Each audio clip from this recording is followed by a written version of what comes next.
करेल तो नेपाली संघ आणि कशा रीतीने धाबा रोखण्याचं काम करेल ते मात्र सावले संघ.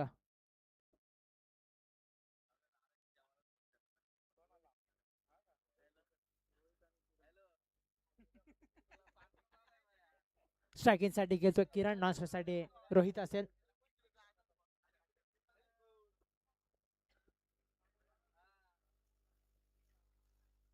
सामन्याला होते इथून सुरुवात. पी बंद षटक 24 चेंडू 39 तर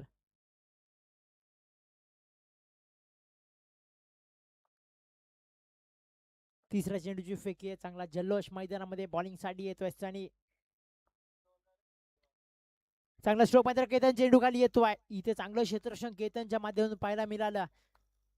अप्रतिम क्षेत्ररक्षण मैदानामध्ये पाहायला मिळत आहे इथे सावले संघाकडून, कारण की माहिती आहे सावले संघाला धाबा खूप कमी झाले. 39 होत्या, टार्गेट होतं 39 धाब्यांचं. 24 चेंडूचा पाठला करत असताना आतापर्यंत धावसंख्या अकाउंट ओपन नाही आहे.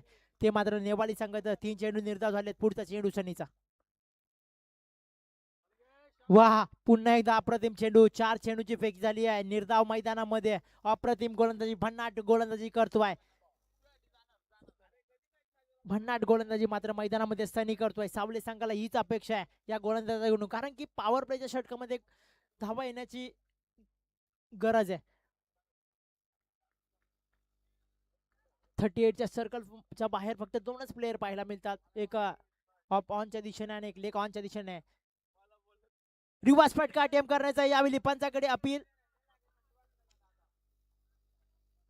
पुन्हा एकदा निर्धाव चेंडूची सांगता होतीये. भन्नाट वेगाने गती. इथे मात्र चेंडू आणि फलीचा संपर्क झाला नाहीये आतापर्यंत.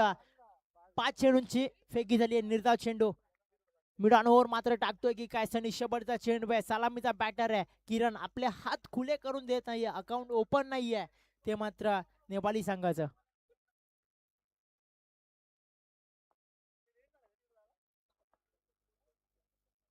पंचाकडे अपील. वा, अप्रतिम क्षेत्ररक्षण मैदानामध्ये होताना दिसत आहे. मिड ऑन षटक टाकला. बॉलिंग ट्रॅक वरती होता सनी. पी1 षटक अशा